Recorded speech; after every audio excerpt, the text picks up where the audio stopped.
Habari ya uzima ndugu zangu, na wasalimu kwa jina kuu kuliko jina lote, jina la Mwenyezi Mungu, na mamlaka niliyopewa chini ya Wizara ya Afya Jamhuri ya Muungano wa Tanzania ya kusaidia jamii na yatimiza. Naonyesha mahusiano kati ya kisukari, mimba na kiharusi au stroke. Kwanza na kisukari kwanza. Unapokuwa unakula vyakula vya wanga ndani ya mwili, vinaingia ndani ya mwili, vinabadilika vinakuwa sukari. Aina ya sukari hiyo inaitwa glucose. Umeona? Na glucose, sukari ikiwa nyingi ndani ya mwili ikizidi, ambapo mara nyingi sisi watu wengi vyakula vingi na vinavyopatikana na vinavyouzwa 80% mpaka 90% watu tunakula wanga. Na maana watu wengi sukari yao inazidi ndani ya mwili. Watu wengi sukari inazidi ndani ya mwili. Kama sukari inazidi ndani ya mwili, mwili una kiungo maalum kwa ajili ya kulinda sukari iliyozidi au sukari ikipungua, ambapo lengo la mwili ni kuleta balance, kuleta usawa. Umeona? Mwili una kiungo kimoja kinaitwa kongosho. Kongosho, sukari ikishakuwa nyingi ndani ya mwili, unatema kitu kinaitwa insulin. Insulin ni hormone ambayo kazi yake ni kushusha sukari ikizidi ndani ya mwili. Na pia kongosho hiyo inatoa hormone inaitwa glucagon. Glucagon ni hormone ambayo inapandisha sukari pale mwili ukiwa na sukari ndogo au ikiwa chini ya kiwango cha mwili kinachotakiwa. Umeona? Na ndio maana sio lazima ule vyakula vya wanga au vyakula vya sukari ili uweze kupata sukari ndani ya mwili. Na ndio maana pia mkurugenzi mkuu wa Muhimbili yule Profesa Janabi hali vyakula vya wanga, na anaambia watu yeye hali vyakula vya wanga. Kwa sababu gani yale vyakula vya wanga? Yeye hali vyakula vya wanga, lakini hapati ugonjwa ambao unaitwa kisukari kushuka chini. Hapati kwa sababu gani? Kwa sababu yeye achezeshi insulin. Yeye anachezesha kitu kinaitwa glucagon. Hii ni hormone ambayo inaweza kupandisha sukari ikipungua ndani ya mwili. Na mwili unahitaji kula vyakula vya sukari. Mwili unakupitia hormone ya glucagon, unaweza ukavunja misuli, muscles na protein na mafuta kuwa sukari, mwili upungukiwa. Ndio maana hauhitaji kula vyakula vya sukari. Umeona? Sasa unapokuwa unakula vya wanga, vyakula vya sukari, mwili unakuwa unatema hii hormone nyingi inaitwa insulin. Kwa muda mrefu sana mwili kila siku unatema insulin ambayo inashusha sukari. Inafika muda sasa mwili unachoka. Kitu chote kifanya kazi muda mrefu, too much of anything is harmful. Kitu chote kizidi kinachoka. Kwa hiyo utapata tatizo moja linaloitwa insulin resistance. Au kwamba insulin resistance ni kwamba kongosho inakuwa inatema insulin nyingi afu muda mrefu sana, unakuwa unakula vyakula vya wanga kwa muda mrefu unapokuwa unaishi.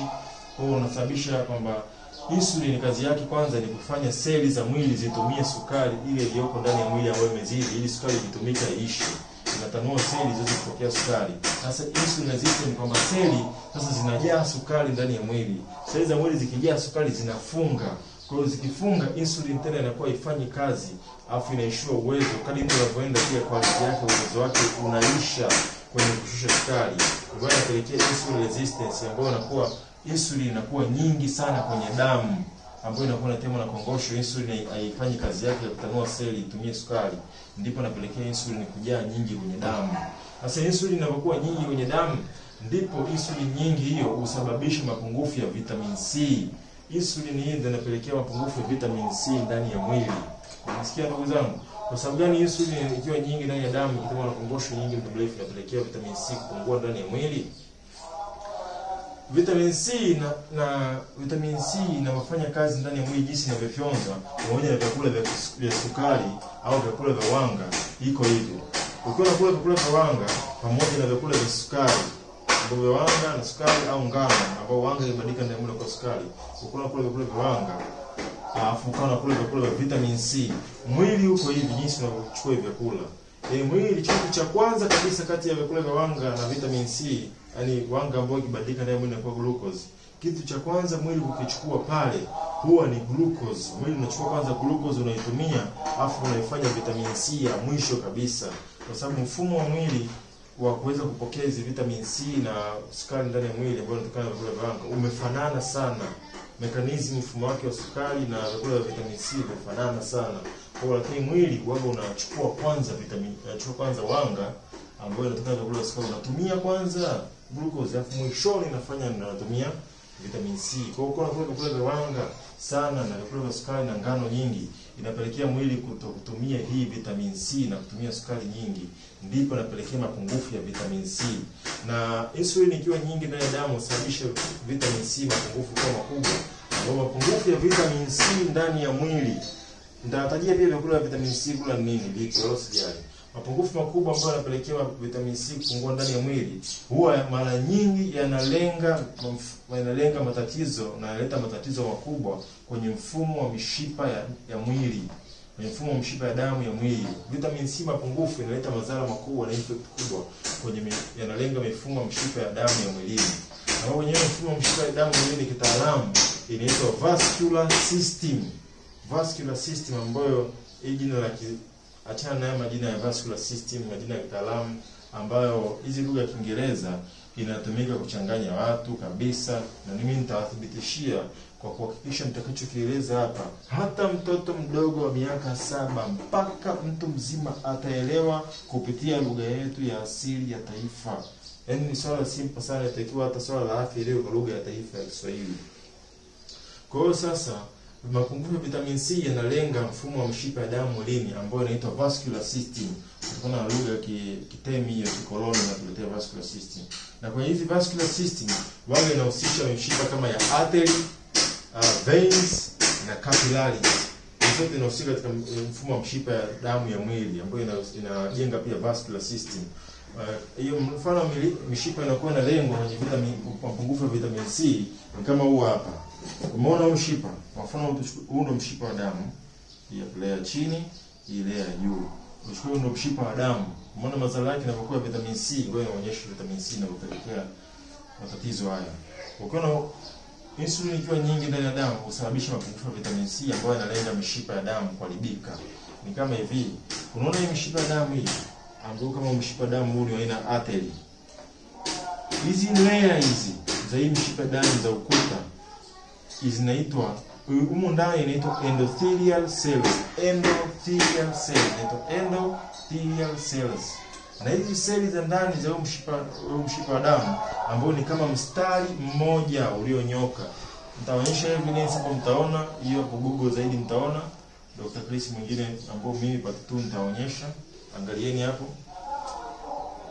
kwamba hizi endothelial cells zinajenga mshipa ndani ya ukuta wa hizi mishipa ya artery. Na hizi endothelial cells za humu ndani inajengwa ni aina ya seli ambazo ni collagen cells. Collagen. Asilimia 90 mpaka 80 ya mishipa yote humu ndani inajengwa na collagen. Collagen cells hii ni seli maalum. Hizi ni seli maalum za protini ambazo zinajenga mishipa ya nje na mishipa ya ndani na ukuta wa nje na ukuta wa ndani wa mishipa yote ya damu ndani ya mwili. Umenisikia? Ndio maana kupata matatizo ya collagen wao yanapelekea fizi kuanza kuharibika, matatizo ya mapungufu makubwa ya vitamin C ambayo yanapelekea kuwa na collagen mbaya. Collagen ni protini nzuri sana ndani ya mwili kwa ajili ya kujenga mishipa ya damu na mishipa damu ya nje na ndani pamoja na kuta za nje na ndani za ngozi. Kwa ndio maana ikipungua mapungufu ya vitamin C kama makubwa yanapelekea collagen kuwa vibaya, inapelekea dalili kubwa sana ambao watu wanapata mapungufu ya vitamin C wamezoea. Dalili kubwa ni fizi kutoa damu, wanawake pia kupata michirizi ndani ya mwili. Nitaelezea kuhusu topic vitamin C ndio chanzo namba 1 cha michirizi ndani ya mwili. Ndio wanakuta mafuta mengi sana ambayo dada zetu wanapaka wanauziwa lotion au serum ya michirizi imejaa vitamin C nyingi sana mle. Na sasa hivi unasahau tatizo nje kwenda ndani. Kuna video yangu moja ukifuatilia mimi Dr. Chris unifuatilia moja ya video zangu nimeelezea jinsi ya kutibu tatizo kuanzia ndani kwenda nje, ndio natibu moja kwa moja kuliko nje kwenda ndani. Kwa mapungufu ya vitamin C ndipo mapungufu ya vitamin C ambayo yanasababishwa na kuwa na insulin nyingi mwilini, kula vyakula vya wanga.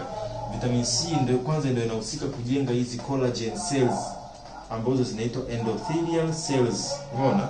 Endothelial cells. Na hizi endothelial cells ni ndani humo, lakini ukuta wake wa nje huko wa endothelial cells unaitwa epithelium cells. Epithelium cells nitaonyesha zaidi moja ya video yangu yenyewe, nitaonyesha evidence hiyo. Epithelium cells. Kazi ya hii ukuta hii single cell moja hii ni kama mstari mmoja ambao una mkusanyiko wa seli. Kazi yake hii ngoja nielezee kirahisi. Kazi yake ni kama kwanza hii inatenganisha mfumo wa mshipa wa damu na mifupa mingine ndani ya mwili. Yaani kwamba kitu kiweze kupita hapa kuingia kwenye mshipa damu lazima kipitie hii collagen cell hii hapa. Lazima kipitie hapa. Hii collagen cell ndio inaruhusu vitu vitoke kuja huku na vitu viingie ndani ya mshipa wa damu. Ni kama vile immigration office. Chukulia hii kama immigration office. Umeona? Immigration office ni kwamba kabla ya kusafiri kwenda nchi nyingine, kutoka nchi moja kwenda nchi nyingine, lazima unakutana na idara ya uhamiaji hapa katikati. Hii idara ya uhamiaji hapa katikati ndio inaitwa endothelium cells, au inajengwa asilimia kubwa sana inajengwa na collagen, ambayo hiyo collagen lazima ijengwe na vitamin C. Sasa hii ni kama idara ya uhamiaji ambayo ndio inaruhusu vitu kuhama kutoka hapa kwenda huko. Kama vitu ni vizuri vinapita vizuri bila shida, ila kama vitu sio vizuri kutoka huko kwenda huko kuja kwenda huko, ndipo inaleta matatizo sana, inashtua mfumo wa kinga mwilini, inashtua uvimbe, unapata uvimbe, unapata kidonda, vitu kama hivyo. Umeona? Kwa kutokana kwamba na insulin inakuwa nyingi ndani ya damu, inapelekea vitamin C mapungufu makubwa. Hilo ndilo ambacho vitamin C inahusika na kujenga huu mfumo wa mishipa ya damu. Vitamin C kishapungua, ina maana collagen hii itapungua, itaharibika. Ina maana kuna sehemu ya mwili itatokea mshipa utaharibika, tabaki nafasi, kitundu kitatokea, leakage kabisa. Ni kama vile kwenye mabomba ya maji nyumbani, mabomba ya maji, mpira ghafla umetoboka pale. Sikishimo kitatokea, leakage itatokea pale, si ndio? Kwa baada ya leakage kutokea pale, na hii leakage au kitundu kitokea hapo, inasababishwa na insulin kuwa nyingi, inapelekea vitamin C kupungua, na vitamin C kupungua ndio inajenga collagen na sababisha mishipa ya damu kuharibika. Asilimia 90 mpaka 80 ya mishipa inajengwa na collagen. Unaona? Collagen ni protini maalum ambayo inaziba mishipa ya damu kama hapo unaona. Ikipungua mtu unapata tatizo, kitundu kinatokea, kinavuja kabisa. Sasa mwili wa binadamu ulivyotengenezwa, tatizo kama hili likitokea, na linatokea baada ya muda mrefu, sio mwili likitokea, kuna mwili kwanza unajibu, una mifumo yake ya mwili kuweza kutibu hili swala. Mwili unachofanya, unashtua mfumo wa kinga ya mwili, au inaitwa immunity response. Umeona? Immunity response, kinga ya mwili imeona hapa kuna tatizo. Kwa kama kuna shida hapa, inatuma kinga ya mwili kukaa hapa ili kuweza kupigana na bakteria ambao wanaweza kuleta infection zaidi hapo. Ndio inatuma hapa kinga ya mwili inaenda nakaa. Baada ya hapo, mwili pia unasababisha inflammation inatokea hapa. Inflammation ni nini? Inflammation ni kwamba hivi vitu vinatokea baada ya immigration office au idara ya uhamiaji kupinga hivi vitu kwanza, ndivyo tatizo linatokea. Fahamu kwamba hizi ni kama idara ya uhamiaji. Umeona? Kwa ukisharibika, mfumo ndio unaanza kurekebisha sasa hapo kwamba nikisasa kwa mfano nje ya mwili ukapata kidonda sehemu. Umeona? Ukishapata kidonda, kuna damu fulani inatokea pale kuganda, inaziba, si ndio? Ile damu inaganda kuziba mpaka inasababisha kidonda kinaumuka hivi. Hiyo ndio inaitwa inflammation. Lakini pia mwilini pale ukishapata kidonda hata nje ya mwili, unafaana kidogo na ndani, wanaelezea ndani na nje. Ukishapata kidonda nje ya mwili, mwili wako kwanza ile kidonda kinaweza kikavimba. Umeona? Hiyo ndio inaitwa inflammation. Umeona? Baada ya kuharibika hapa, mwili unatuma kinga ya mwili kwenda kuweka hapo kufuka bakteria au infections mbaya, na pia mwili unasababisha kitu kinaitwa inflammation baada ya kuharibika hapa. Inflammation ni nini? Ngoja nielezee inflammation ni nini, tuielewe vizuri. Inflammation ni kwa mfano kawaida kwa binadamu wa kawaida. Inflammation, daktari yeyote kwamba una inflammation, maana yake ni moja ya inflammation hizi. Kwa mfano ukakimbia au ukajikwaa sehemu ukaanguka chini, kile kinaitwa ni kidonda kwanza. Baada ya muda fulani kuna damu inatokea pale kuziba kile kidonda, au kile kidonda kinaweza kikaumuka au kikatuna. Sasa hiyo ndio inflammation. Hiyo baada ya kidonda kutokea hicho kinachotokea mara ya pili ndio inflammation. Inflammation ni mifumo ya mwili jinsi inavyodili na kile kidonda kwanza kukitibu, inatokea uvimbe pale ndio inaitwa inflammation. Umeona? Hiyo ni inflammation moja hapo. Kwa inflammation inatokea hata baada ya kidonda kutokea, kuna damu inaenda pale itakuja kuziba na kurekebisha. Inflammation sio kitu kibaya. Inflammation ni kitu kizuri ambacho kinatokea baada ya tatizo kutokea, baada ya mshipa kuharibika, ndipo inflammation waga inatokea. Kwa inflammation sio tatizo. Baada ya inflammation kutokea, hiyo ni aina moja hapo ya inflammation. Kwa mfano ukakimbia, ukajikwaa, ukapata kidonda, inflammation inatokea pia pale. Inflammation nyingine, maana nyingine ya inflammation ambayo unaweza kuna watu wengine wana uvimbe ndani ya tumbo au uvimbe sehemu ya mwili, pia hiyo inaitwa inflammation. Kwa sababu gani hiyo inaitwa inflammation, uvimbe? Na huko nimetoka kuambia inflammation ni kidonda, ukianguka ukijikwaa, baada ya muda kuna vitu vinatokea, ndio inaitwa inflammation. Maana nyingine ya inflammation ni kwamba, kwa mfano, maana nyingine pia inabidi watu muelewe. Maana nyingine ya inflammation ni kwamba, kwa mfano, nikakupiga konzi, sio kila sehemu ya mwili ukiumia ukijikwaa kwamba inatoka kidonda. Kuna sehemu nyingine ikikugonga hivi ndani ya mwili, kama ni kichwa kupiga konzi, inatoka nundu, si ndio? Ile nundu pia ni mfano wa inflammation ndani ya mwili. Umeona? Na inflammation ndani ya mwili inasababishwa na vyakula vya wanga mara nyingi. Wanga, sukari, ngano ndio inaleta inflammation. Umeona? Yes. Kwa pia kwa mfano nikakupiga konzi nundu likatoka, hilo pia inaitwa inflammation. Na ndio maana ule uvimbe ndani ya mwili unatokea tumboni au sehemu ya mwili yote pia unaitwa inflammation. Kwa hiyo inatokea pia kwa inflammation ya hiyo ya moja. Ya kwanza kabisa kinga ikishapatikana leakage hapo, kinga mwili inaenda hapo, afu inflammation inatokea.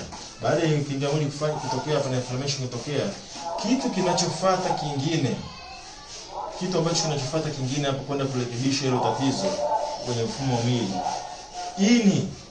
Ini lako linatuma kitu ambayo ni kama plaster au bandage ya asili, bandage ya mwili, bandage. Umeona?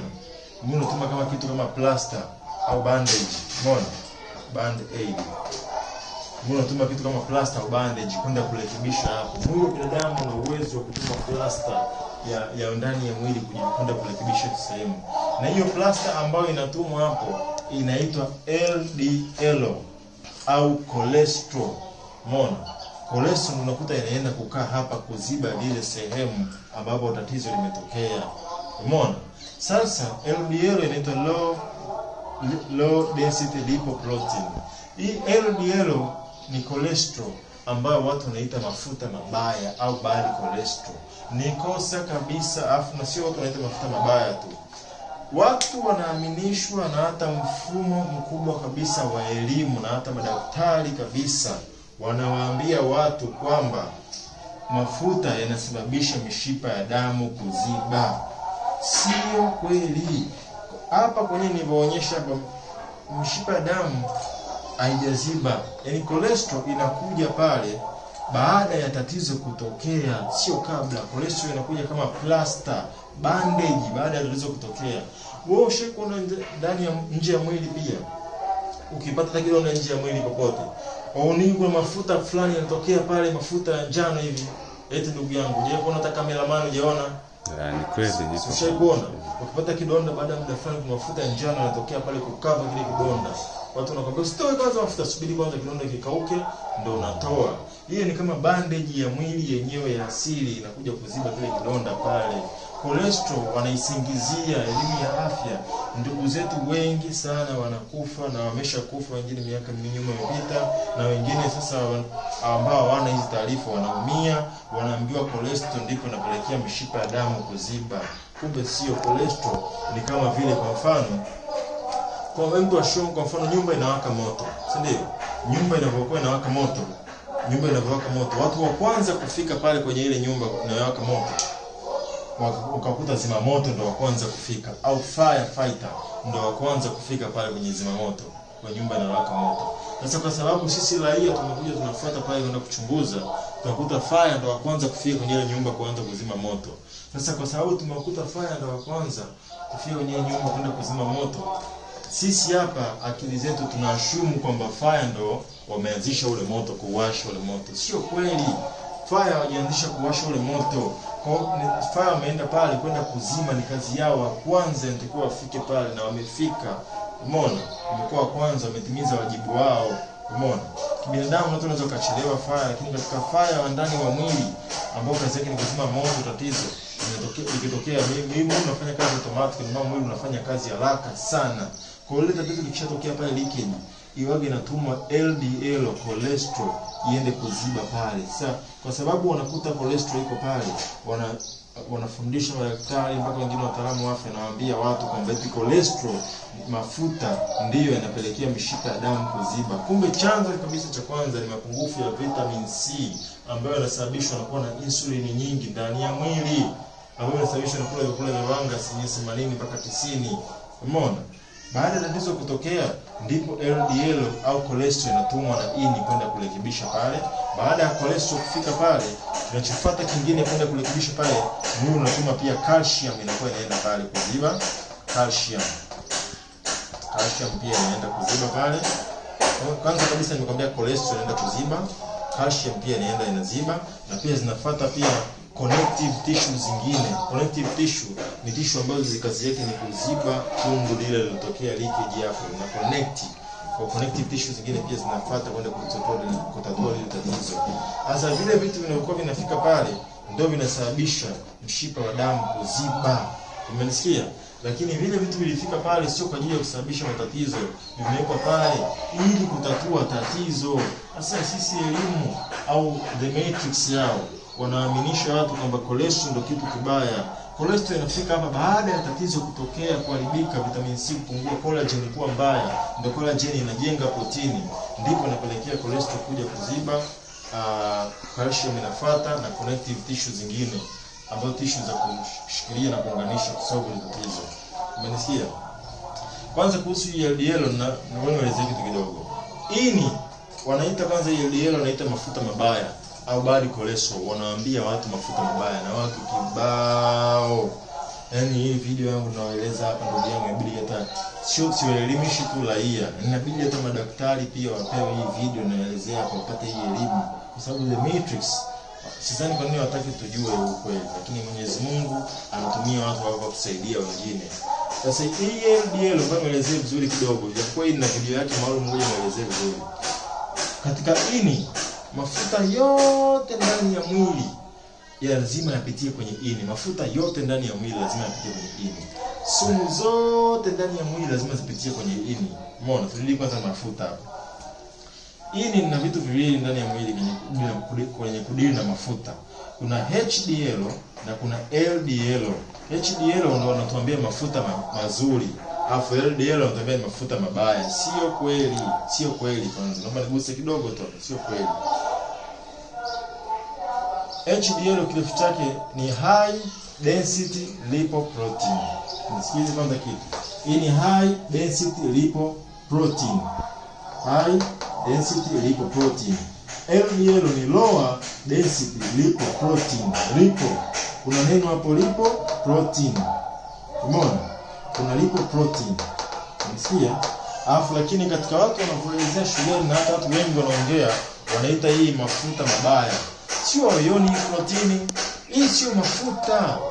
Hii ni protini maalum ambayo LDL na HDL, hii ni protini maalum ambayo kazi yake ni kubeba mafuta, lipids.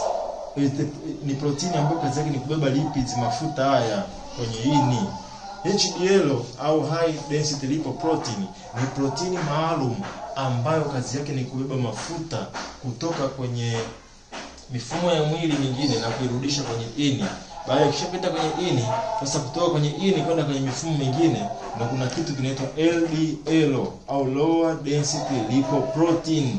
Kuna neno tena lipoprotein kwa sababu hii ni protini maalum ambayo inabeba mafuta kutoka kwenye ini kwenda sehemu nyingine za mwili. Sasa watu wanasema mafuta mabaya, mafuta mazuri. Hamna mafuta mabaya, mafuta mazuri. Haya sio mafuta. Hivi ni kwa sababu cholesterol haiwezi kusafiri peke yake kwenye mwili, kwenye damu, haiwezi kusafiri bila protein.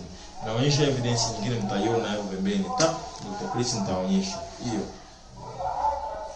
Baada ya kuona hiyo evidence sasa ndugu yangu, ya video nyingine hiyo, na sura yangu mliona hapo, inabidi ufahamu kwanza nishaeleza LDL na HDL ni nini. Umeona? Kwa msiseme tena mafuta mabaya wala mafuta mazuri. Chanzo cha mishipa kupasuka hapa uoga mara nyingi ni sukari, vyakula vya wanga na sio mafuta. Kwa sababu gani sio mafuta? Mafuta yasababishi mishipa ya damu, matatizo ya moyo, mishipa kupasuka. Kwa sababu mafuta, mwili unapenda mafuta kwanza. Yaani kwanza mwili unapenda mafuta, si mchezo. Mwili unapenda mafuta, si mchezo. Kwa sababu gani mwili unapenda mafuta? Kwa sababu ukila, wewe kuonyesha kwamba mwili unapenda mafuta kupitiliza kiasi, afu na mpige research na evidence inaonyesha pia. Ukila yai moja pamoja ukawa na ile egg yolk na kiini chake cha ndani. Yai moja ile egg yolk kwa kiini cha ndani lina cholesterol 200 mg. Unasikia? Yai moja ile cholesterol na 200 mg. Ukila yai moja tu, ukila chakula hata kidogo, mwili unatengeneza cholesterol nyingi sana kwa sababu mwili unapenda mafuta. Mafuta mwilini unapendwa. Ukila yai cholesterol 1 mg 200, mwili wako binadamu unatengeneza mafuta mengi kuzidi haya ulioingiza. Mwili unatengeneza mafuta, mwili una double. Mafuta yako utatengeneza mafuta ni miligramu 800. Ukila mafuta kidogo, cholesterol kidogo, ukila mafuta kidogo, mwili unatengeneza mafuta mengi. Mwili unatengeneza mafuta mengi bila 800. Angalia evidence inaonyesha. Na pia ini lako la binadamu, ini kwa siku tu ini lina uwezo wa kutengeneza liver, ini lina uwezo wa kutengeneza mafuta, sio unaweza. Kila siku unavyoishi ini lako linatengeneza mafuta miligram 3000 kila siku. Kila siku unavyoishi miligram 3000 za mafuta zinatengenezwa na ini kila siku. Hizi hata wewe mwenyewe katika msosi kula uzili. Yaani hakuna msosi ambao unaweza kula kila siku asifikie miligram 3000. Ina maana mwili unapenda mafuta sana, si mchezo. Na ndio maana mwili unakuta mbadilisha vyakula vya wanga ili kuwa mafuta. Umenisikia?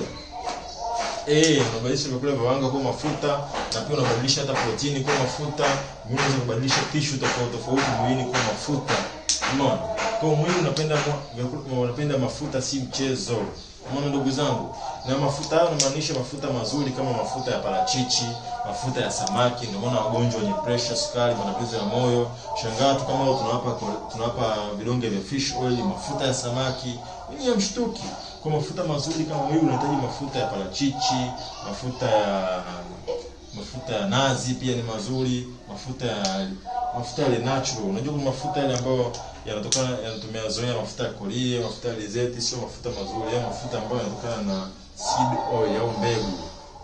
Umeona? Sio mafuta mazuri kama hayo. Sio natural kwanza. Umeona? Kabisa ndugu yangu. Nadhani hapo tumeelewana kwamba mwili wa binadamu unapenda mafuta. Kwa sasa tunarudi pale kwamba katika chanzo chetu, kwamba ukiangalia vizuri chanzo cha mtu kupata leakage, kupata tatizo kwa mshipa kupasuka, sio mafuta. Mpaka hapo tumeelewana. Na kuomba ndugu zangu, watu wengi wameumia, watu wengi sana wameteseka na mshipa kushajaa hivi, cholesterol kijaa hapo, calcium ikijaa, na hizo connective tissue za kuunga zikijaa hapo, ndizo zinasababisha mshipa ya damu kuziba. Hata ikishasababisha mshipa ya damu kuziba, inabidi mtu kwanza ongeze kula vyakula vya vitamin C, kwa sababu hii hapa endothelium cells, mshipa kuziba hapa inaitwa clotting. Hii hapa endothelium cells hii inajengwa na collagen, na hii hapa ina kitu inaitwa anti-clotting. Umeona? Ina uwezo wa kutoa hii mshipa kuziba damu, ina uwezo ukisapotiwa. Umeona? Na nitaeleza vyakula gani vya vitamin C ambavyo tuweze kutatua hili tatizo. Unasikia? Yes. Na ndio hizo gani za kula kutatua tatizo. Na kuna mtu alikwambia kwamba hii layer ya juu kazi yake ni kuchuja. Umesikia? Ni kuchuja vitu kupita hapa kwenda huko. Si ndio ndugu yangu? Hichi ni kama kichujio. Ndio maana hii layer iliyo hapa juu inaitwa epithelium cells.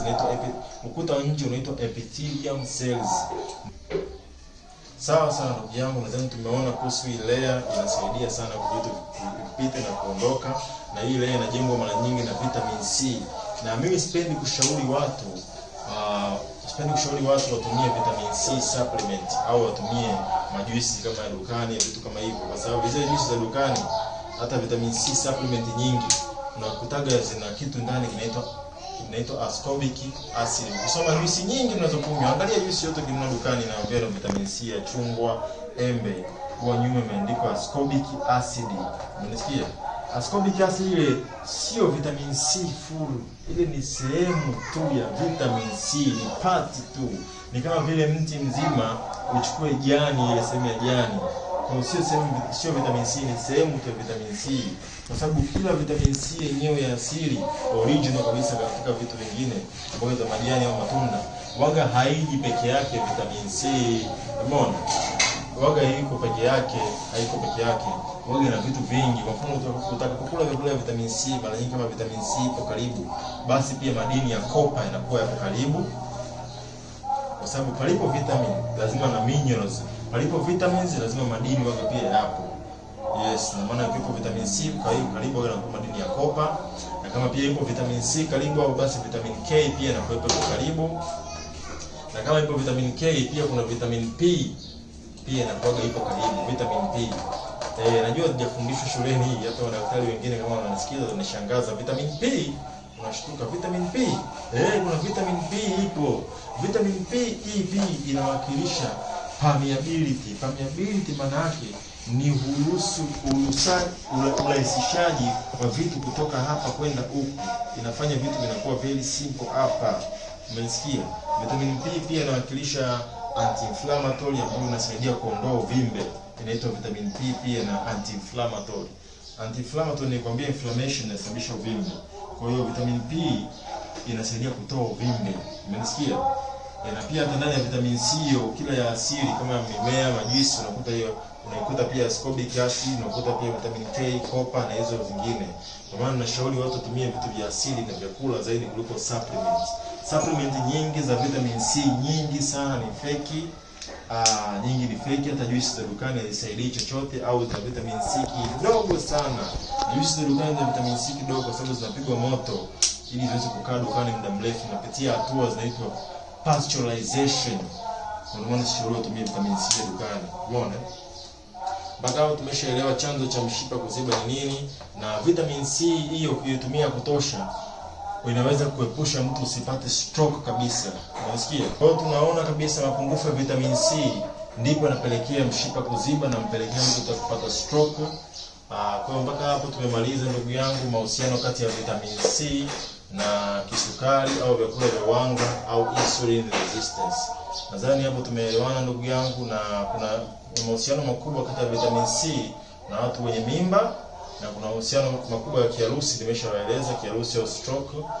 Mahusiano ya mimba pia nitaelezea, fuata video yangu ambayo itaonyesha matumizi ya vitamin C kuweza kutatua matatizo ya mimba kabisa, ili watu watazaa vizuri na kuhakikishia.